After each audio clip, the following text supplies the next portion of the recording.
good night, wherever you are. Good evening again. Welcome to Tuesdays with the Ambassador of Hope. As you can see, we are not the Ambassador of Hope here, right? Yes, we are standing in for the Ambassador of Hope. And last week we stood in for him, and I think we got a couple of questions concerning what we're going to talk or discuss today.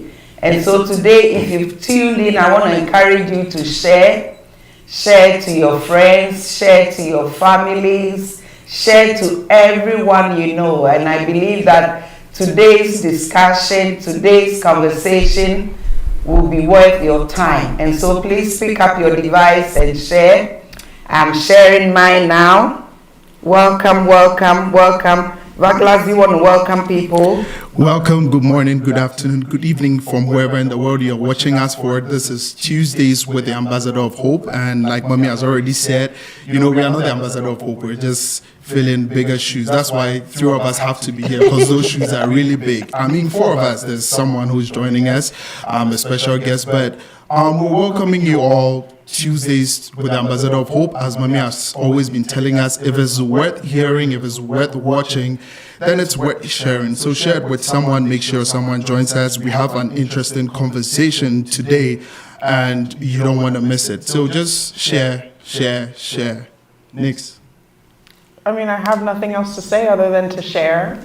And thank you for joining us today. You could have been anywhere in the world, but you decided to be here with us. And we appreciate you. And we hope that what we discuss today amongst us brings some clarity into your life. You learn some things. You have things to share on to people. But it would be better if you just sent them the link so they can watch it now. Yes.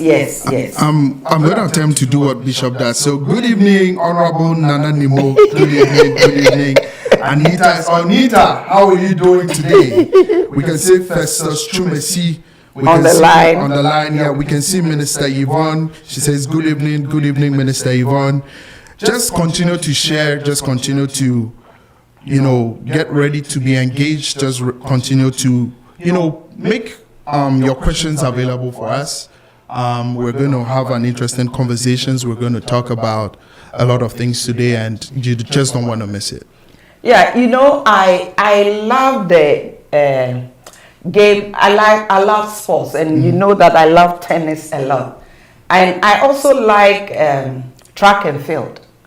But one thing I've observed in track and field is that if they are doing the relay, if they are running the relay and they don't hand the baton properly to the next person who is going to do the relay, they are either disqualified or they lose.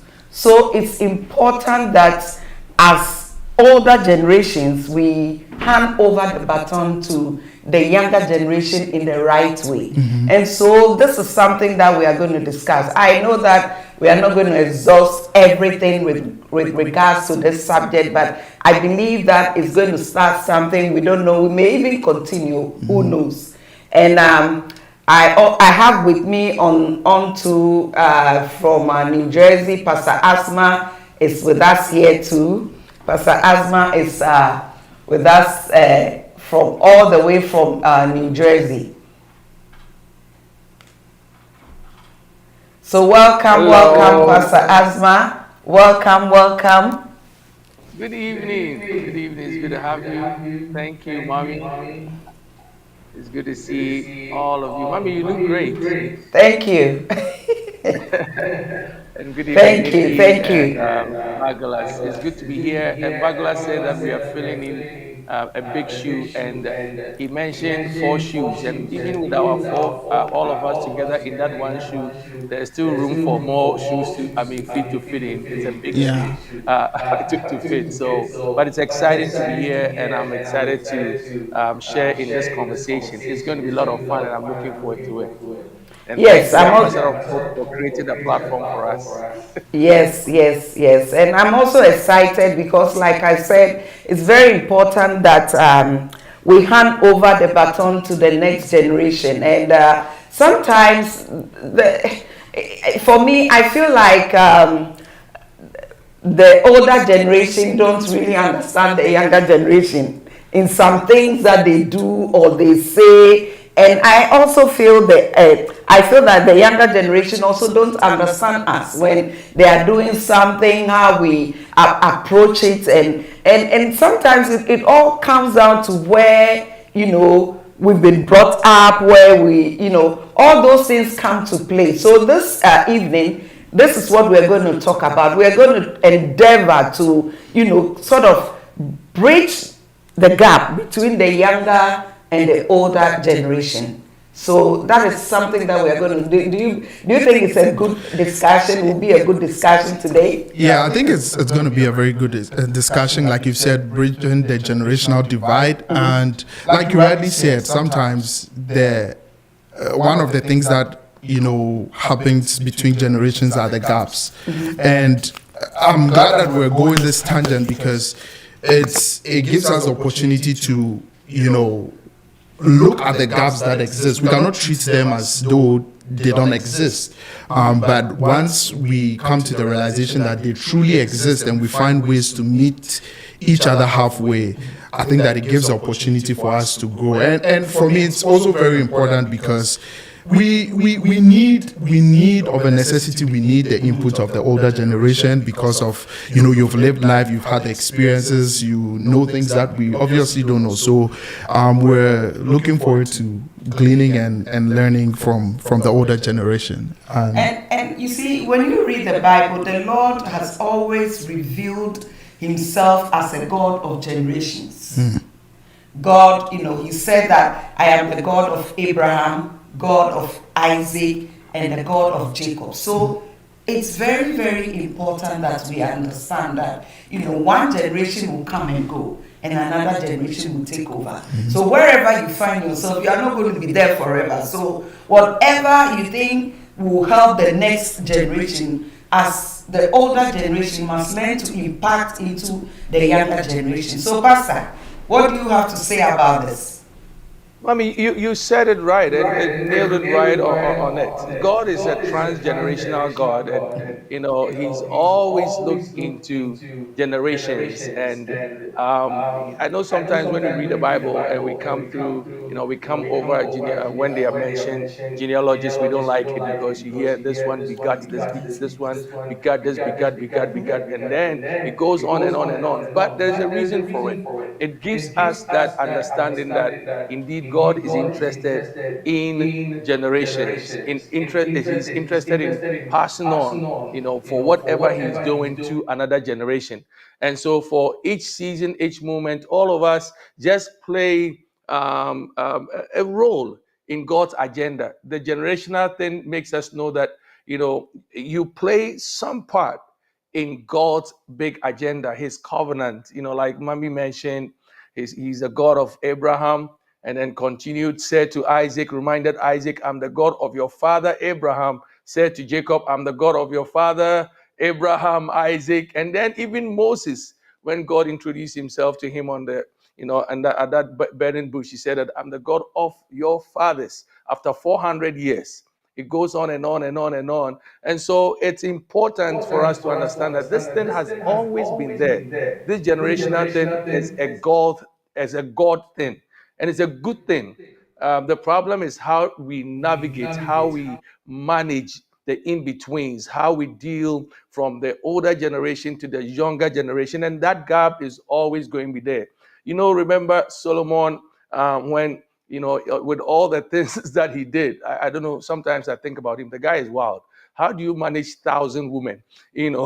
And God still looks at him and says that with all of the things you're doing, all of the things outside everything that I've laid down, because of my covenant with your father, I'll do what I want to do. And God continued with him, and it's gone on and on and on. So, it's about us, the younger generation, understanding that we are part of this move and this movement.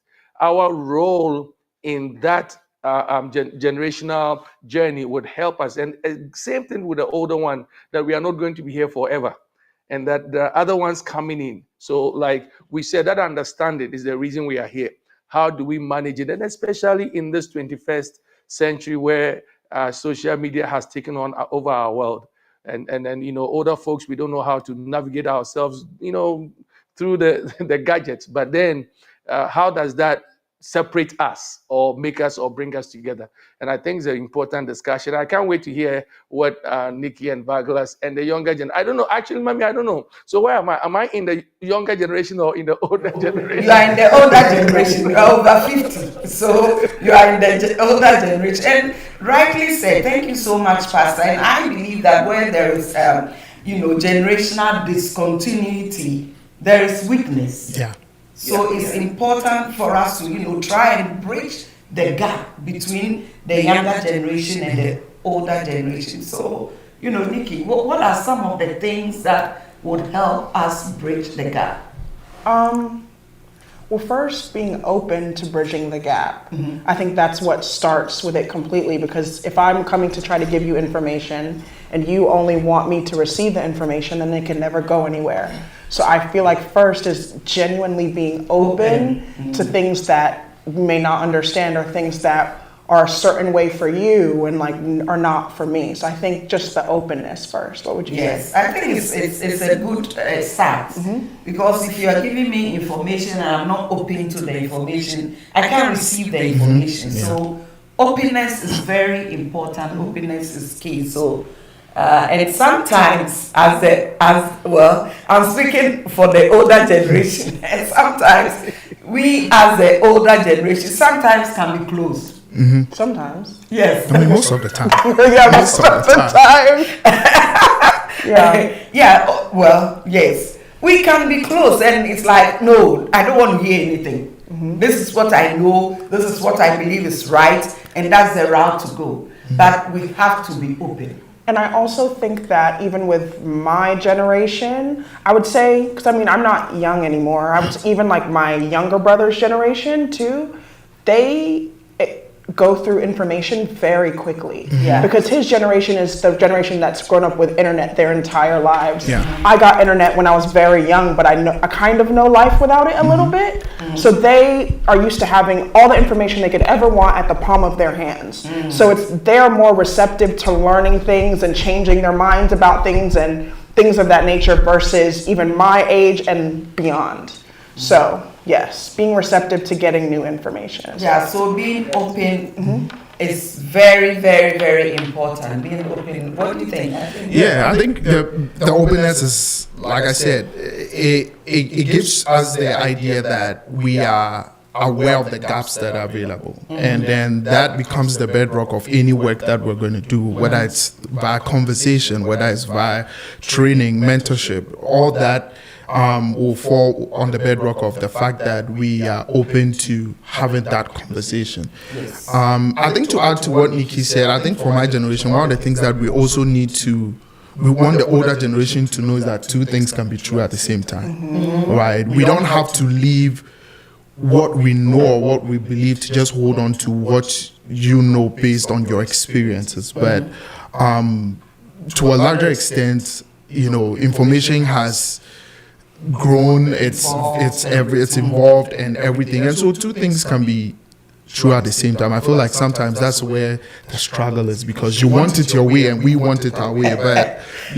sometimes if we are able to have that underlying factor that two things can be true at the same time, the fact that I did it this way and you're doing it this way does not necessarily mean that you'll not get the same results. But I think that if that understanding is there, then even though we're taking our own paths, the older generation will still be relevant in the sense that they are guiding us and they are there to make sure that, okay, this path that they're taking and they're saying that it will take us to the same place is really, what will take them to that same place. And so for me, that's, Yeah, I think you hit it right there. Yeah. Openness and two things can be true at the same time too. Yeah. And sometimes, again, openness, once we make up our minds, I feel like sometimes it's very difficult for us to change. Yes. Changing our mind is, the mind is very powerful. Yeah. So the once we construction know, is yes, hard. this is how we know I don't want to change my mind. I don't want to do anything about it. And so, Pastor, what do you think about what they've just said? I don't know, mommy, if I agree with the two things can be there, I mean, can exist at the same time. I don't know if it applies to everything. Maybe some things, depending on, what you're dealing with. For instance, it is either truth or no truth or false, right? And so I think that the openness brings us to a place of really understanding what we're dealing with, and I think that is what makes the difference in the thing. But there are some things that are principles, and the younger generation must understand that we cannot go around principles. You cannot say that because we want it done this way, then we are not going to go by these principles. I think that we need to redefine some of those elements, and that is where this conversation is important. When it comes to business, when it comes to work, you can't say you're not going to work and expect that you will you will eat or you will do well, and you can live with your parents forever. All right, and so Well, there if comes I a time where understood him we right, have I to reach think, those I don't know, I angles think it was and something about understanding each generation, understanding each other, and that angle, I believe, is why this conversation is important. yes. But I thank you so much, Pastor, for the clarity. And however, were you talking about the method of, doing something?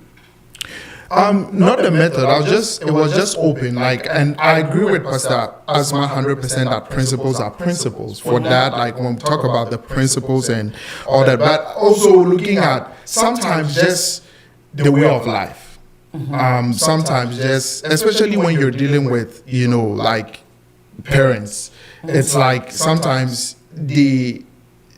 if you're not careful, it's like they're living the life they couldn't live as younger people through you, and it has to be this way, it has to be that way. So I think that to bring a balance in with the principles, I feel like it's principles. It remains the same, but there are also other aspects. And so, like Pastor Asma rightly said, it might not be entirely true, or it might not be, a one size fit all approach that all like two things can be true at the same times. But also, there are certain things that we can do it our way. And I also think that learning the principles as well can look different from generation to generation to generation. Like as Pastor Asma used about if you don't work, you don't eat. I saw a video go viral of a parent busting into their kid's room. Their kid was streaming, and everyone like we know what streaming is. And the parent busting in the kid's room like, "Aren't you going to get a job? You're not doing anything. How can you sit at a computer all day?" But mind you, the kid is making thousands and thousands and thousands of dollars of sitting and streaming. And back then, y'all didn't have that option. So, and also nowadays, you can make thousands and thousands of dollars off of tweeting. You can make thousands and thousands of dollars off of playing video games. So to the older generation, it looks like, oh, we're wasting our lives, we're not doing certain things. But to us, we know the difference and how we're making income and things like that. So I guess being open to different streams of things and being open to how things may have changed and different ways to do things as well. Yeah. So Nikki, So thank you so much. Thank you. Welcome, Alexandra. Alexandra Kwabneje is on the line. I see Julia giving God the glory. Welcome, welcome. Claudia Abba Oduma. I think yesterday was your birthday. Happy birthday to you. Happy birthday to you. Paul Hobson Kwao.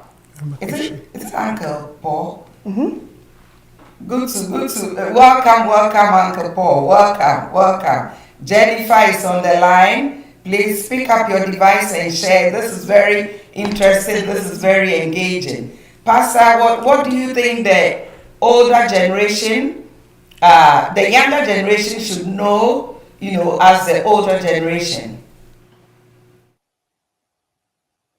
is that a question for me?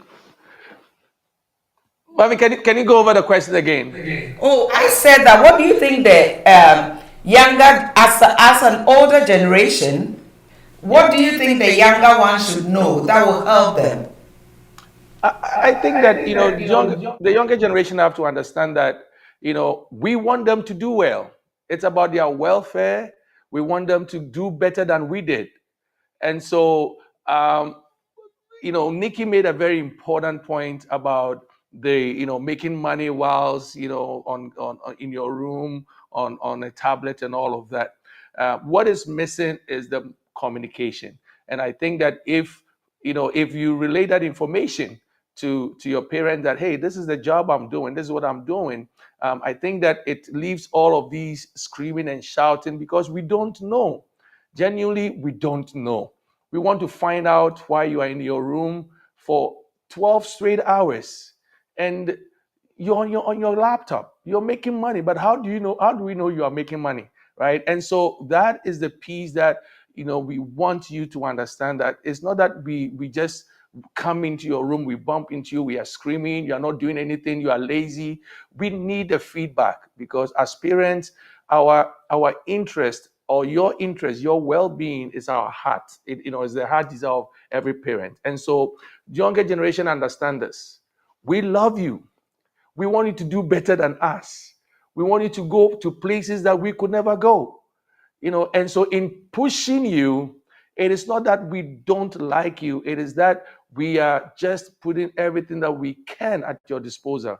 And so the talking back and opening that communication, barrier between, and it comes to us as well. We as the older generation need to be able to talk as well, and have you also talk back to us so that we can have this understanding. So younger generation, we love you and we want you to do better.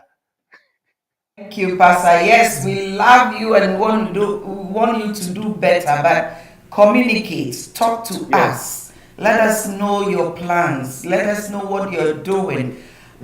Sometimes we may not be in agreement with you, but let us know what you're doing. Let us know your plans. But because as a parent, every parent wants their children to do better.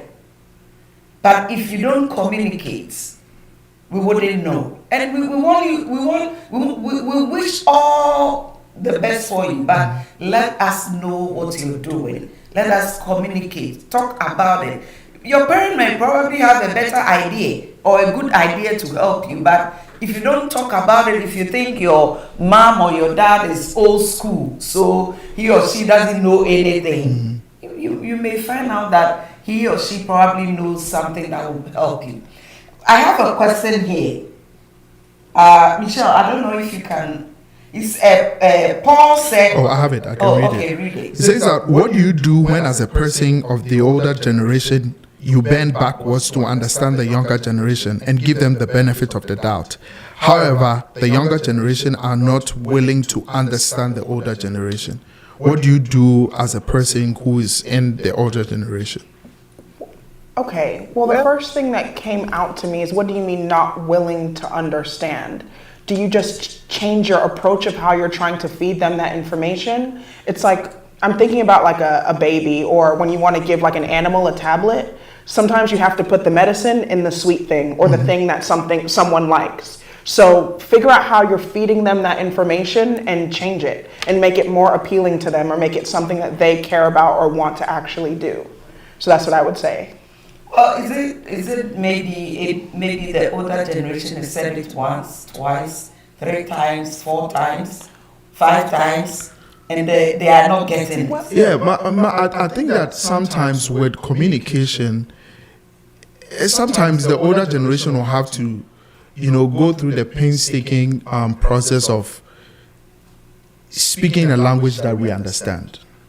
So there's a way that you can say something, and it's just about communicating in a way that is easily understandable, especially to the younger generation. Now, I'll use an example. One of the things I've always said is, from the part of the world where we come from, logical reasoning is a big thing. I always say that. I remember when you're holding something and you ask your mom, where should I put it? And they say, put it on my head, right? And when they say put it on my head, like, that's it. They don't come back to tell you where to put it, but you think through the thing and you realize that by the time they come, you actually put it where it's supposed to be, which meant that, yeah, it's a thing. So which better in the local language. Yes. Michelle, did you ever hear that? Yes, the thing. So did you hear that? So my home, Daddy? So when you do that, when you talk that way, it's a way of communicating. Now, when that kind of communication grows, that kind of communication might not fit in another environment. So if you are stuck to that kind of communication and you want to say it over and over again, and maybe the next time the child wants to go out and you're saying, if you like, go. But the if you like go is not go, and the child keeps going, and you keep thinking that what is wrong with the child? Sometimes it's just the communication style. One thing or one medium or style will not fit everything. So I think that sometimes it's being able to say it in a way that will fit the situation or will make it easy for us to understand. I think that we're talking about communication, but also effective communication is communication in which two parties understand the message that is coming across. And for me, I think that to add to what Nikki's saying, honestly, I'm being completely for real, I've noticed that sometimes the older generation just has to allow it, just has to let certain things go. Because but it's not easy as a parent. And I understand that, but it took me getting to my age to start understanding certain things that my parents have told me for like 20 plus years. But in the moment, there could have been nothing you could have done, no language you could have spoken, no person you could have told to come and tell me. It just is purely my brain maturing and evolving. I don't even remember what happened. One day I realized, I'm like, oh my gosh, my parents are humans. You know how like it just never occurs to you that your parents are real living human beings that have done this like you have done, have gone to school like you have done, have met to another person's like, hey, let's get married, and have decided, hey, let's have children. Like they are all doing this in the same time that you are also living. And I don't think I would have understood that when I was 18. I wouldn't have understood that when I was 20. I wouldn't have understood that at 25. So I honestly think that sometimes in some lessons, you just kind of have to allow it until. I think Pastor Denzel is saying something. He says that, could it be the approach and the time we spend with each other?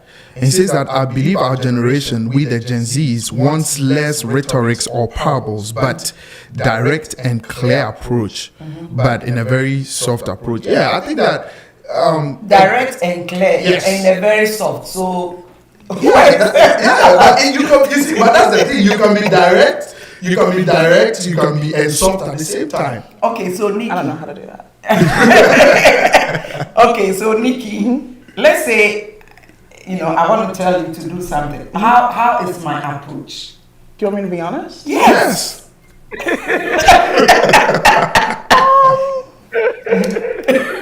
Okay, so let me just say this. I know I have two parents for a reason. One will deliver a message one way, and the other will deliver the message the exact opposite way.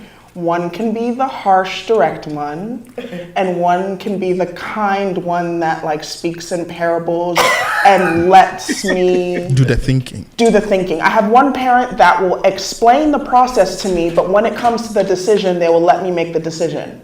And that has helped me become a decision maker. Another parent will not explain the process, expect me to do it that way immediately, and it's helped me understand how to take orders. So it just depends. I won't say which parent is which. I'll just leave that to everyone's imagination. So I think it depends. And I also think that it also depends on the child that you're parenting. Yes. Because I'll say me, amongst my siblings, I will admit I am the hard-headed one, I am the difficult one, that's fine. That's my role. Everything can't be too easy, you'd be bored. So, but my younger brother, you don't even have to tell him once. Yes. He will do it. So, and I completely believe that my parents' parenting styles were not the same for me versus my little brother, or for me versus my older sister, who's also very easy to tell things to, or me and my older brother, who's also tough, like we're built from the same cloth. So I also agree that parents or the elders need to pay attention to the specific type of people that they're shepherding and tailor that for them. Yeah, that is so true. And every child, Pastor, you agree with me that every child is different. Every child is different, yes. Somebody, one child, you tell the person and outright, hey, okay. Another child is you have to say it over and over again. And so, thank you. And it gives us a good balance, don't you think so? I want to hear Pastor Asma's take on the conversation that we're having. It's well said, and both your points are valid, and especially Nikki's. So my personal, okay, this is what I have learned as a parent, right? That and I think it's a thing. I don't know if it's an African thing. African parents, the fear that our children will make mistakes is the reason we do some things. So the fear that we don't want you to make those mistakes that we made, and sometimes the parent will see that this thing is not going right, and you're going to hit. But I have resolved that they won't learn. There are some things, like Nikki rightly said. If you told them, wrote it down, said it 1,000 times, they won't hear you until they've gone and hit their head on that wall, and then they will be like, oh, okay, wow, they were right. And so older generation parents, please allow them to make their mistakes and learn through their mistakes. As painful and as difficult that those mistakes might be, they will learn through them. And I've realized also that the more you tell them don't, the more they want to find out, why are you saying don't? And they end up doing what you are saying they shouldn't. And just let it have resolved. And I think that it's keeping me younger. Yes, we correct them, and same thing in our home. There are two of us. Approach is different. The soft one, and the other one comes in with you must do it this way. But at the end of the day, I think all the women are there. Yeah. Yeah. Any more questions about that? No, we don't have any more questions. But I have a question. Okay. And my question is to the older generation. I think that one of the things that I've realized, especially in ministry, because I'm in ministry, one of the things that I've realized is that the older generation always keeps a part of the story from us.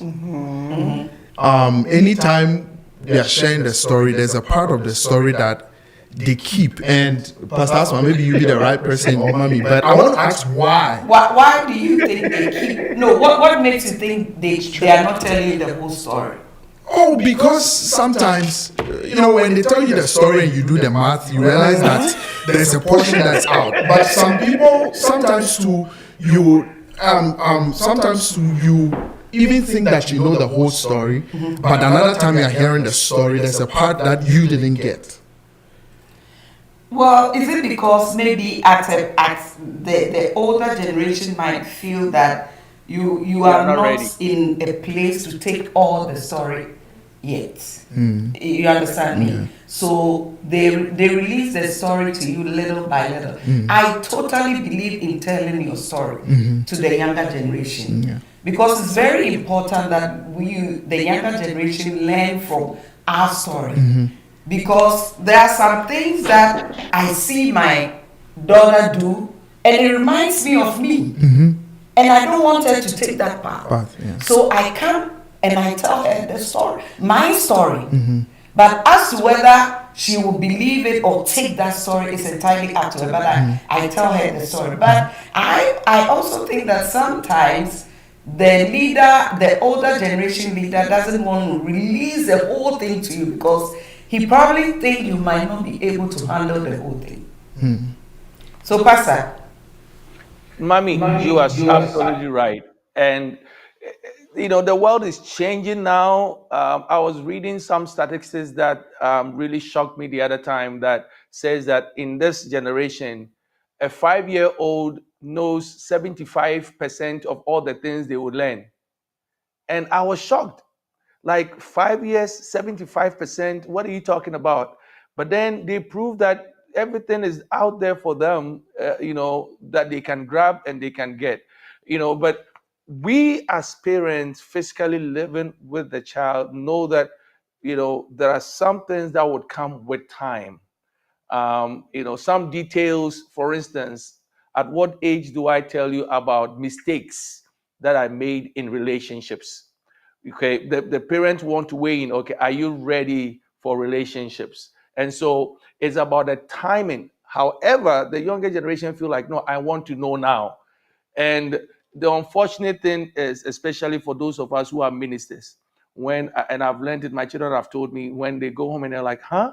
I didn't know that part of the story, because they hear it from the pulpit.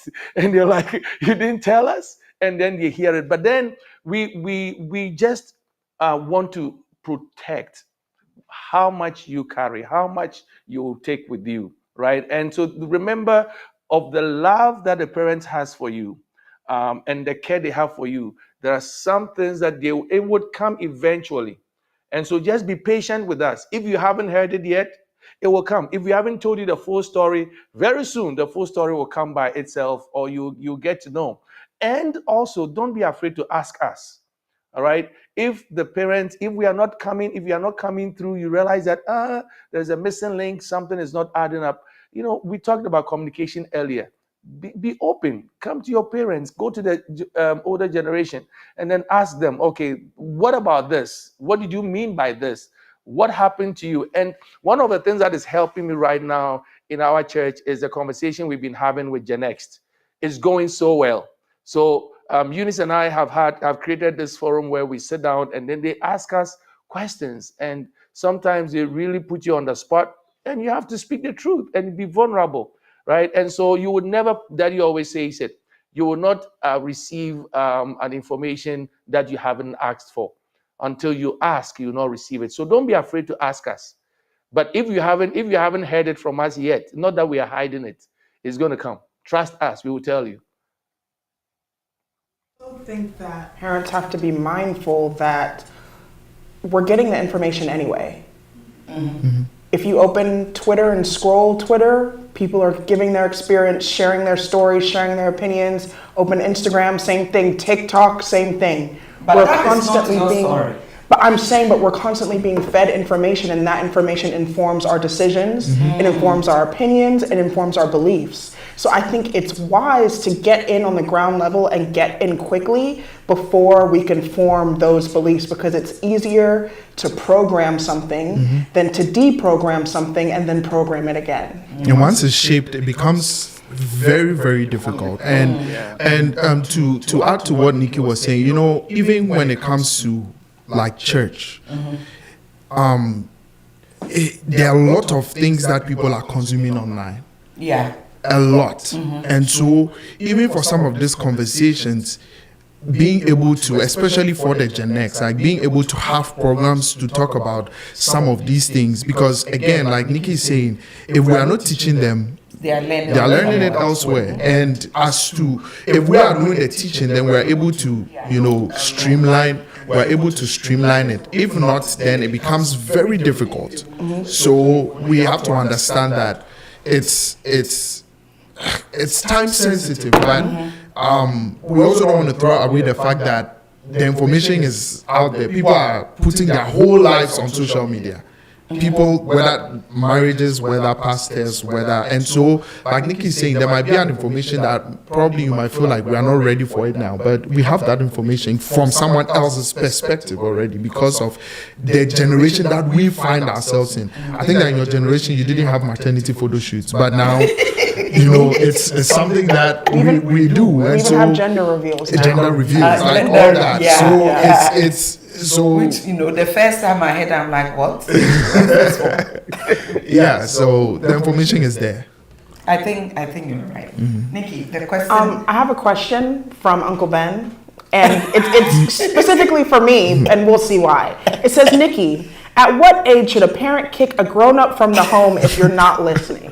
Well, I'm sorry, Uncle Ben, but I can't answer that question because I have no children. But there is one person that has children here, so I will pass it to you. No, he's asking. I don't have kids.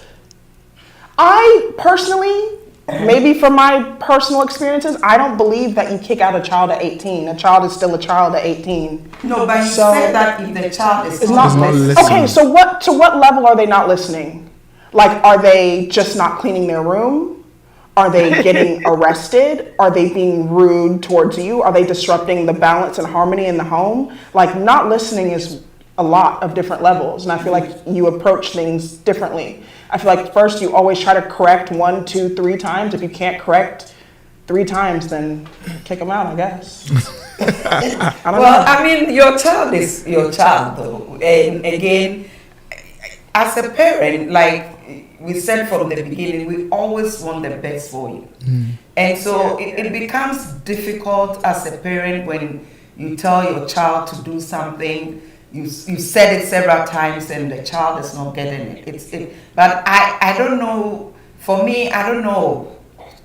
To kick him out, it's I don't know. It's hard. It's difficult. But sometimes they also have to go out for them to come back and appreciate what they have.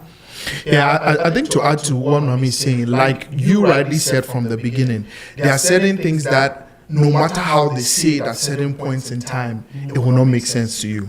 But when you go out there and you're living by yourself and you see how much rent costs, how much feeding costs and everything. I know people who have, moved out. They were not kicked out, but they wanted to move out because they thought that moving out was freedom. Yeah. And in 3 months, they were right back in because they realized that, the bills they had to pay, coupled with rent, feeding, and all that, they realized that it was because, for instance, if your parents have a big house, there are many rooms. Like, why? And so to your point, sometimes we have to get to the point where we hit that roadblock and realize that, like the prodigal son, we realize that we have to just make that U-turn and come home and live by their rules till when we are, okay. But I read a statistic that said that, now older kids are coming back home. Yeah, the economy is terrible. Because the rent and they can't afford it. Yeah, and there are many rooms in the house. But at the point they wanted to get out of the house. Yeah. Now they want to come back home. They want to come back. Yes. But also, Okay. I was gonna say that with the kicking the child out, what's the point? Do you want the child to grow and learn and be better and change their ways, or do you just want them out of the house? I feel like you need to understand what the baseline is, what you're trying to achieve, and then go from there. Well, I think to Uncle Ben's point, he's probably kicking them out to teach them a lesson. No, he just wants them out. Mama Eunice has a question, and she says, so when are our children really ready for our stories? They'll never be ready. When are they ready? No. Our stories. No, like what I'm saying is they'll never be ready for our stories. Yeah. You have to tell them. I disagree. I No, think and that's to Pastor Asma's point that, sometimes the story, the costly mistakes and everything, sometimes they need to get to a point where they feel like the children have matured enough in able to take some of the things that they went through or take some of the things that happened to them. And so on the back of that, Mama Eunice is asking that, so when are the children like really ready for our stories? Because again, you were saying that even if they are not teaching us, we're getting it out there anyway. And so to Mommy's point, it's like there's no set time for readiness, because when you are waiting for your child to be ready, they are getting it outside. And so, but I think Mama Eunice's question is to find the balance, right? So you release the stories to them little by little, as and when they can take it at a time. You understand what I mean? As and when they can take it. So anytime you get the opportunity, anytime a situation or a circumstance arrives, then you release the story little by little. So then gradually they'll get it. Because I like what Nikki said, that if we are not telling them, they are learning it somewhere else. Which is very, very important, and I think it's something that I'm taking with me. And sometimes in this day of social media, for all what they are even learning is really not the truth. Yes, that's right. Absolutely, 99%. That's the problem. That's what we're saying. That if the information is coming from a place that is not properly controlled, then you don't it's really a problem. know the person. You don't know the environment. Are they just saying it for for content's sake or whatever? And then but people buy into it and believe it. Pastor, you have something to say? I was going to say that, and I think that most of the time it also depends on the rapport that we have, right? And the conversations that arise or come up at home, in the kitchen, driving. and there are some things that you will not even think that, oh, this thing must be said now or later. But then as situations, unfold, and that's how we hold conversations. There are times that we are driving and something comes up. Before we know, we are telling stories, and then those things come up. Really, I didn't know this part. I didn't know that. And so it's also the conversations that we hold at home. And if you are, younger generation, and you're not present in conversations, you're not engaging, and same thing, with the older generation, you will not know. And so I think that we should also, not everything will come up in a formal setting, like sit down, let me tell you my story. Sit down, let me tell you how I got married. No, but we are in the kitchen, so it doesn't even make sense. So with time, it comes up. Yeah.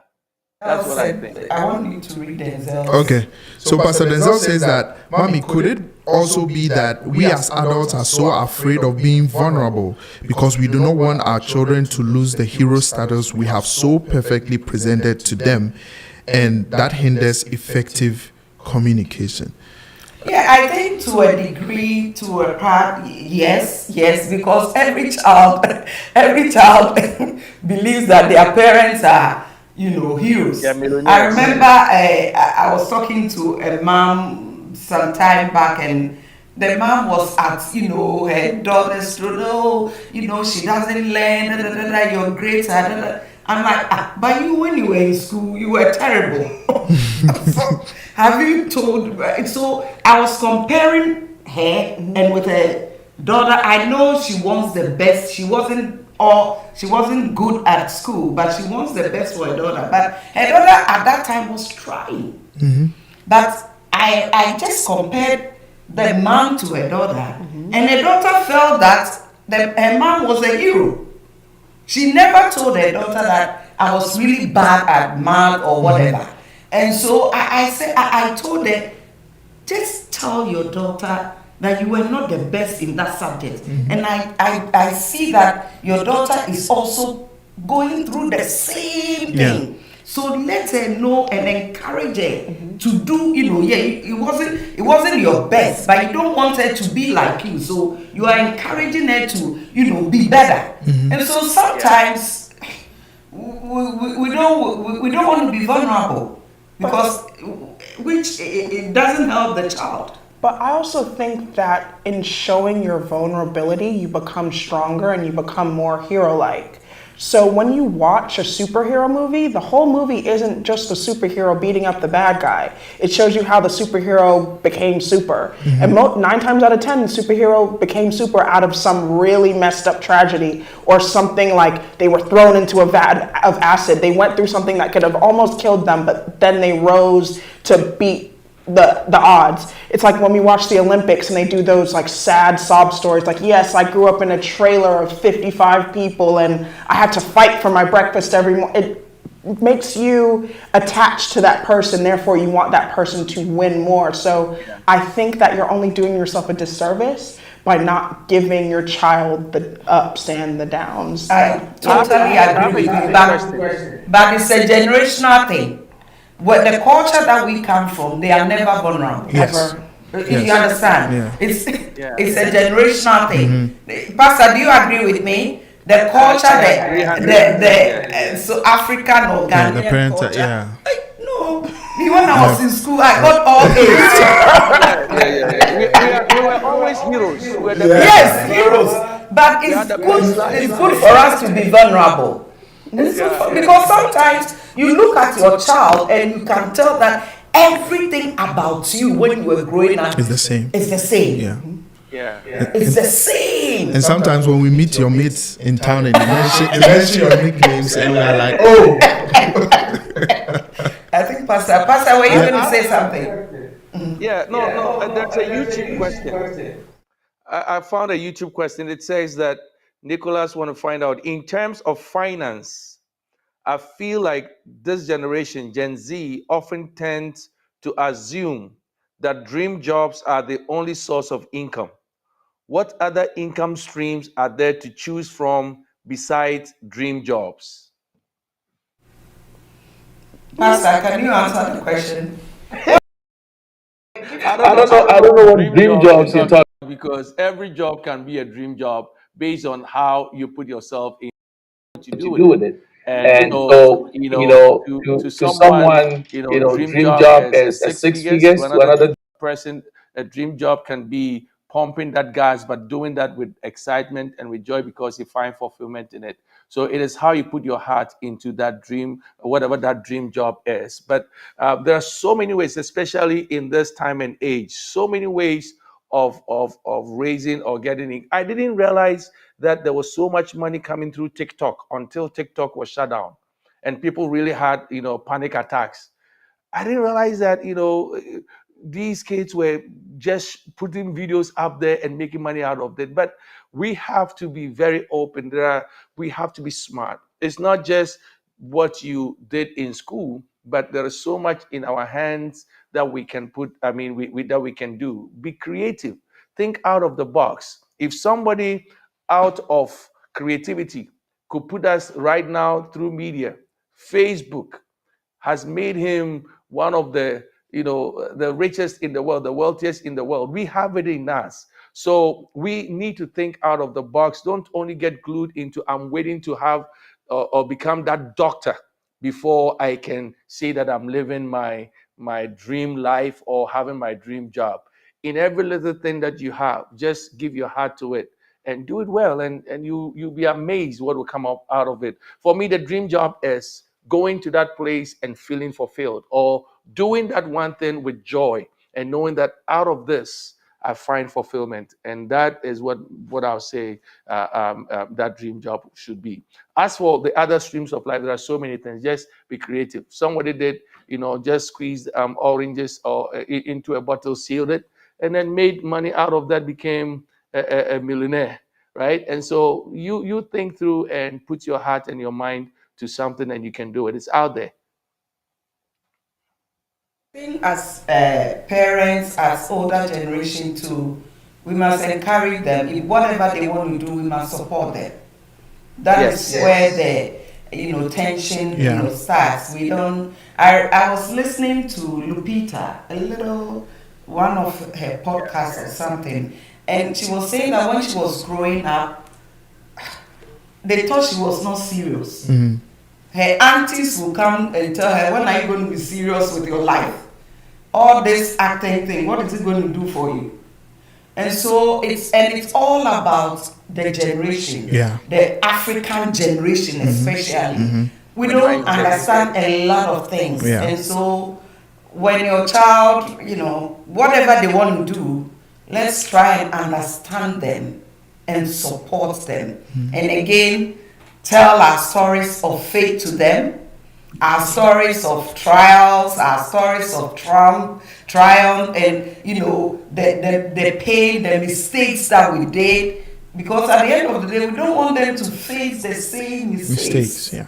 And if you're not careful, they are going to face the same mistake and even more. Mm-hmm. And so we have to, endeavor to let them know, tell them. And like Nikki said, we must be vulnerable. We're African parents, we are not vulnerable. I wanted to add one thing before we leave, because I know we are almost out of time. But I think the biggest thing for me and in my upbringing that has helped me and my siblings so much is that our parents never instilled low self-esteem in us. Mm. However they spoke to us, however they dealt with us, they never dealt with us in a way that would foster having low self-esteem. If I say anything negative about myself or bad about myself or anything like that, my mom will immediately get upset. And she's like, no, you have to speak life into yourself. You have to speak life into yourself all of the time. And I used to get so irritated because I'm like, okay, mom, it's not that serious. But then now at the big age that I am, I'm not going to say my age, now I'm like, now I look at my peers and see how low their self-esteem is and how they think about themselves and how they constantly talk about themselves. And I'm just like, that's okay to you? Like, if I'm hearing this out loud, imagine what you're thinking about yourself. So me having a high self-esteem and a high value for myself has dictated how I've allowed other people to treat me, has dictated the things that I've done, and dictated a lot of things in my life. And I was thinking back on it, and I'm like, it's literally 100% my parents, because they never spoke to us in a certain type of way. They never spoke to each other in a certain type of way, and they never spoke to themselves in a certain type of way. And I've noticed that a lot of times in the African communities, the parents talk to the kids wild. So that's the biggest thing I would say, because everything comes from self. So that's what I would say.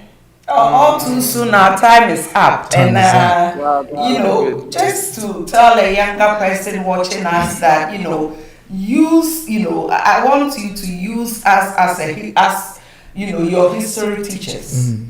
Yes.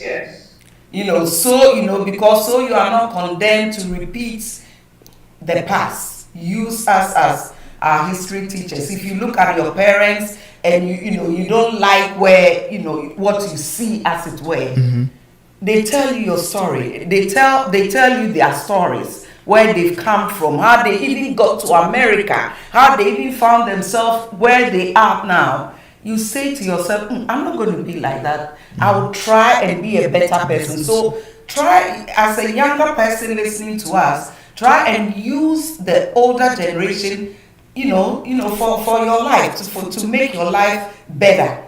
Because the thing is, like Pastor said from the beginning, we want the best for you. We want you to succeed, and it's important that we understand each other. Understanding each other is very key and is very important. So, Pastor, before we leave, what 1 minute, 30 seconds, what do you want to say? Again, thank you, Mommy. Thank you, Daddy. You modeled this great thing for us, and this conversation here is an example of what need to happen. And this conversation shouldn't be happening only on camera; it should be happening off camera in our homes. And I think that this model should go for all of us in every meeting. Ask the questions. Talk to the older generation, like Mommy said. Learn from us. Let us be your history teachers. And then we also, as older ones, are going to listen. And if you give us that moment, of engaging and, knowing that you want to learn, there is nothing that we must tell you that we won't tell you.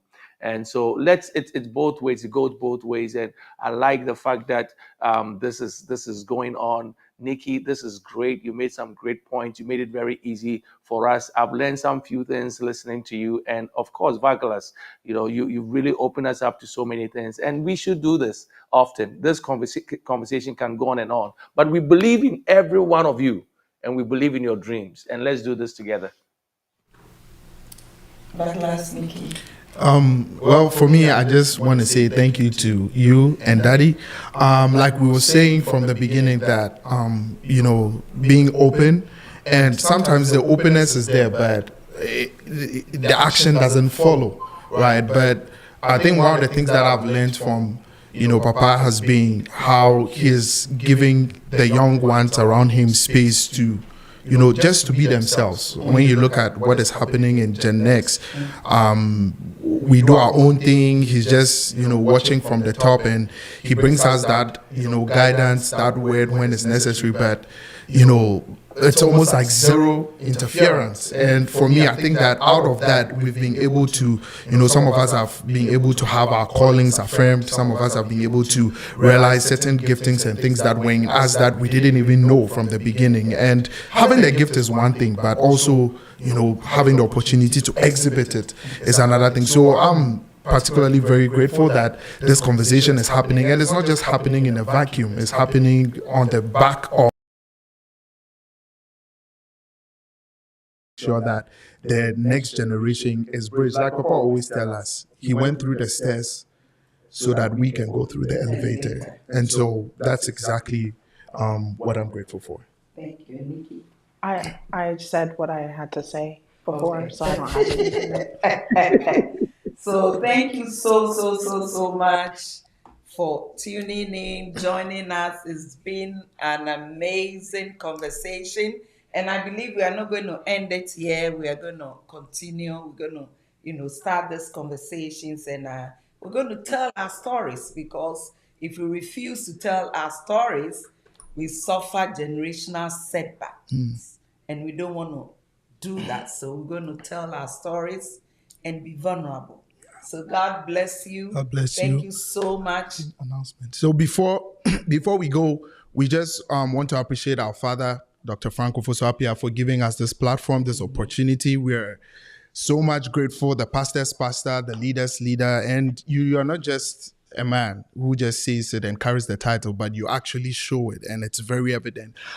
Before we leave, please make sure that you follow the Ambassador of Hope podcast.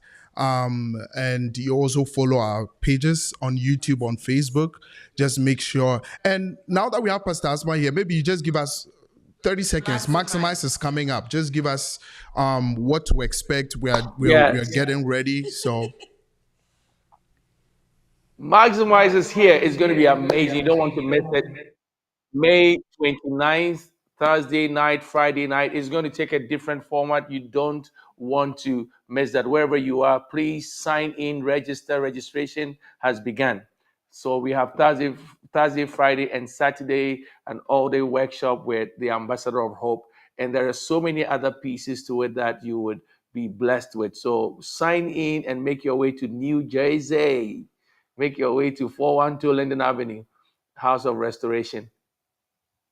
you don't want to miss it. And you don't also want to miss next week for anything, because the Ambassador of Hope himself will be in town. He'll be back in his seat. And, one of the things I love is when he comes back from his apostolic missions with new, information, with new topics and all that. And so you don't want to miss it. But God bless you all for joining us. We thank you so, so much. And we thank you, Pastor Joasma, for also coming to join us and, bringing your expertise and your knowledge. Thank you so much, Pastor Asma. God bless you. And the one and only. And the one and only. Next week, the Ambassador of Hope will be in town.